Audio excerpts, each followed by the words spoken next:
Jorge, encantado de recibirte en el programa de Reto Siglo XXI. Estás en una organización muy importante que tiene que ver con, digamos, con el cuidado del océano, que es mucho más grande, ¿verdad? El océano, o sea, lo que nos corresponde a los 50.000 kilómetros nuestros de territorio. Creo que es 3 veces. 3 veces el territorio. Y eso es una gran preocupación, ¿verdad? Y una gran responsabilidad. Estás en una fundación que lleva... desde el 2014. Desde el 2014. Hablemos de la labor y la misión de la fundación. Bueno, tú decías algo muy importante, ¿verdad? O sea, yo creo que todo el mundo está preocupado por los océanos, pero muy pocos realmente se ocupan de los océanos. Por lo general vemos nada más la superficie, pero lo que está debajo no lo vemos. Nos encanta ir a la playa, nos encanta bañarnos, nos encanta disfrutar de lo que tenemos, digamos, en Costa Rica, en el mundo, en el planeta, pero en realidad no sabemos lo que estamos viviendo abajo. Y lo que se está perdiendo. Y lo que se está perdiendo. Que es una de las cosas que me lleva a mí a interesarme en el tema oceánico. Siempre enfocado, como tú sabes, al tema de la comunicación, pero por esas cosas del destino, a nosotros nos contrataron para manejar el caso de Paul Watson, de Sea Shepherd en aquel momento, el 2014. Te cuento un poquito de lo que es la historia. Y lógicamente era un trabajo mancomunado con abogados, etcétera, etcétera, porque era un tema complicado. A Paul Watson lo logramos liberar el 2014. Pudimos darnos cuenta de que en realidad el caso estaba sobreseído ya y ya era hora de que se acabara, que fue en realidad un circo, ¿verdad? Paul Watson, uno de los defensores de los océanos, las ballenas, etcétera, etcétera, a nivel internacional, muy importante. Y yo empecé a manejar, o sea, no solamente me involucré en el tema judicial de Paul Watson, sino que también en la organización, que fue lo que inició este gran interés, y comencé a manejar Sea Shepherd a nivel de América Latina. Abriendo capítulos, abriendo una serie de pequeñas organizaciones para que hubiese una representación y trabajar con los gobiernos, o sea, mucho más allá de simplemente el activismo del que normalmente se conocía de este gran activista internacional.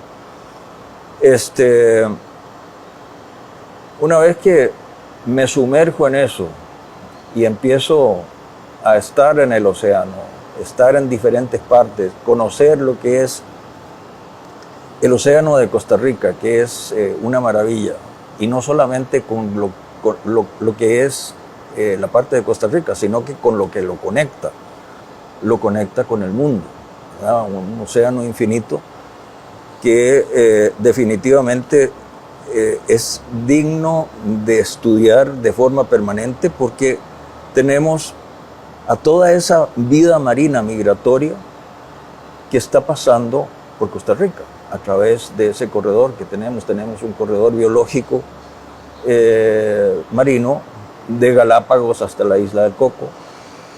En la isla del Coco está conectada con el área de conservación Guanacaste.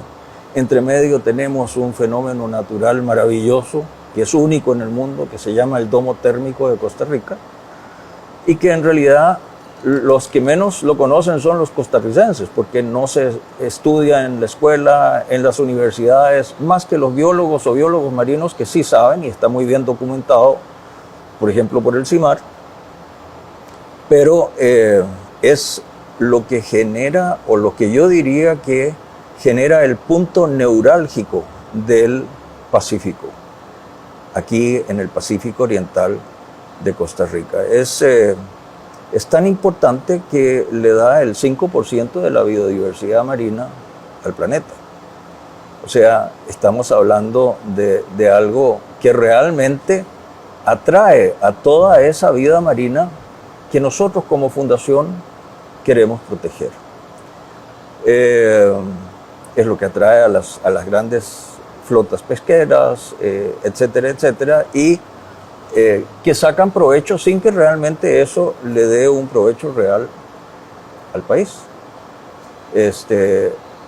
Ahora acaba de salir un tema con una nueva oportunidad para los atuneros, etcétera, pero que conlleva otros problemas. Pero no quiero hablar de eso, quiero seguir con el domo térmico, que es importante, porque el domo térmico es una afloración que se produce por las diferentes corrientes tropicales y frías que existen y que abrazan, digamos, el océano costarricense, junto con los vientos alisios, y se produce una floración en el océano con nutrientes muy ricos que son aprovechados y atraen a la vida marina del planeta. O sea, yo en broma, en serio, le he puesto a eso el hotel 5 estrellas de la vida marina. Es el domo térmico de Costa Rica. Entonces, al saber eso, no conocemos, por ejemplo, el por qué vienen aquí las ballenas, que a todo mundo le gusta ir a ver y a visitar, se genera un turismo bonito, etcétera, etcétera. Pero hay mucha ignorancia con respecto al por qué y qué es lo que hacen, ¿verdad? Y si las tendremos, sí, a largo plazo, si no cuidamos el domo térmico, de verdad que eso es lo que hay que dar conciencia. Exacto. Porque hay que saber de que, por ejemplo, el 68% del turismo ecológico lo producen los parques nacionales. Entre ellos, obviamente, los parques marinos, ¿verdad? Ahora hay otro parque marino, otra reserva marina que estamos impulsando, que es la reserva Álvaro Ugalde, allá abajo en Osa, que vamos ahora a empezar a reflotarla también con lo que Mario Bosa había planteado en su momento y que estaba empujando también en su momento. Lamentablemente, Mario ya no está con nosotros hace un año. Este domo térmico, que es una riqueza económica para el país, no solamente no está siendo aprovechado, sino que está siendo lamentablemente deteriorado. O sea, estamos con serios problemas, tanto de basura como basura plástica. En general, el planeta está tirando 13 millones de toneladas anuales aproximadamente al océano. Y nosotros somos una parte importante de basura que estamos tirando al océano. Imagínate que el tárcoles ya prácticamente no tiene vida más que los caimanes, los cocodrilos que están ahí en el puente del Tárcoles. Pero en general es un río totalmente deteriorado, no solamente por el plástico, sino que por todo lo que se está tirando a ese río y que va a dar al océano. Ahora, lo que producimos en tierra es una cosa, lo que vemos y logramos ver y contabilizar es otra, porque no es solamente lo que producimos en tierra, sino que todo lo que sucede también a nivel de lo que es aguas internacionales, donde Costa Rica o los países o el continente en realidad no tiene vela en el entierro, pero lo que son políticas internacionales respecto a lo que es el océano es un tema que está pendiente. Y es paradójico porque estamos celebrando la década de los océanos, según la UNESCO, en su Agenda 2030. Pero en realidad tampoco se le ha dado la importancia que eso realmente merece. Y nosotros en la Fundación creemos de que es importante la mezcla de diferentes elementos que debemos tener para poder empezar a trabajar en los océanos. O sea, una cosa es el estudio científico, otra cosa es el activismo y otra cosa es todo lo que podamos hacer a nivel de desarrollo sostenible para no impactar negativamente. Pero hay un problema educativo también aquí fuerte. Seguimos usando el océano, bueno, los ríos como el botadero de todos los desechos plásticos. Y bueno, no solo plásticos, sino de todo tipo de desechos, ¿verdad? Sí, sí, sí. Y no sé, la capacidad, digamos, de custodia de nuestra riqueza en el océano, ¿verdad? Porque un océano con esa gran riqueza, pero si nosotros no tenemos gente o herramientas tecnológicas que nos permitan cambiar o lograr paralizar el saqueo, porque es un saqueo básicamente, ¿verdad? Exactamente. Bueno, ahí hay dos... Tal vez no con ese nombre, pero... No, está perfecto. O sea, esa es la expresión correcta para lo que estamos sufriendo, ¿verdad? O sea, en realidad una de las cosas que más preocupa es la inacción y muchas cosas que suceden alrededor que generan mucha prensa. O sea, las cumbres, las COPs, etcétera, etcétera. Y todos los recursos que se van en reuniones y reuniones y reuniones y más reuniones que al final del cuento, a nivel de lo que es una acción concreta, no se da. No se da. Tenemos muchas investigaciones, sí, hay mucha gente investigando y excelentes investigaciones. Pero, por ejemplo, no es solamente investigar el movimiento de los tiburones o el movimiento de las rayas, etcétera, etcétera, sino que también es importante pensar en qué es lo que significa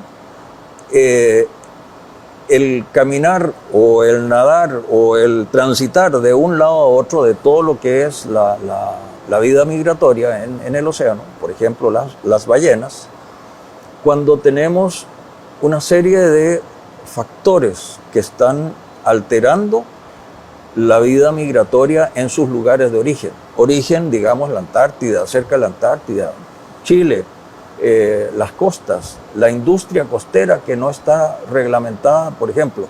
Tenemos nosotros una industria salmonera en Chile que está generando problemas graves en las costas, ¿verdad? Manejado por noruegos, los mismos noruegos que tienen los salmones en Noruega. La diferencia es que en Noruega están muy bien regulados. En Chile no están bien regulados. Y hay desde un abuso a la fuerza laboral, como también la sobrepoblación de jaulas en el océano. Entonces, genera contaminación, genera problemas. Y en el caso de las ballenas, por ejemplo, no tenemos idea qué es lo que sucede con todos esos contaminantes que produce esa industria, donde es la cuna de las ballenas que vienen al trópico. Hablando ahí con un especialista en ballenas que se llama Rodrigo Juque en Chile, de la Universidad Austral, yo le preguntaba, bueno, ¿ustedes han hecho algún tipo de estudio? ¿Qué es lo que está provocando esto en las ballenas? Porque las ballenas son las que abonan el mar, ¿verdad? O sea, son las que tiran, le llaman una tremenda pluma, que es cuando hacen sus necesidades, y es lo que abona el mar. Es lo que produce la riqueza en el suelo marino para la alimentación de la vida marina. Entonces, si eso tiene una contaminación, ¿qué es lo que produce, por ejemplo, en peces, tiburones, etcétera, etcétera. Son cosas que deberíamos estar... Pero hablándole a los costarricenses, porque, a los que bien no conocemos tal vez el proceso o sea, nosotros vamos allá al sur, ¿verdad? Pacífico Sur, a ver las ballenas, porque eso es un espectáculo maravilloso. Ayer precisamente entrevisté también a un grupo a un pequeño empresario que hace una labor interesante llevando turistas a las islas que están ahí en la zona en Punta Arenas, en el Golfo. Y dice que la riqueza es impresionante, o sea, que sacan a los turistas en la noche y comienzan a caminar y se va iluminando porque hay la luminiscencia. Sí. Y hay todo un pueblito pequeños, porque esas islas son parques nacionales, la mayoría están declarados como parques nacionales, entonces, pero viven como de la pesca artesanal, pero el turismo se ha vuelto tan importante como la pesca, porque como la pesca tiene un periodo de veda, entonces correcto. Eso se vuelve una actividad interesantísima, ¿va? Y dice que a veces en un fin de semana hay 4 o 5 mil personas ahí, entre cedros y las otras islas, y eso viene creciendo y hay que cuidarlo.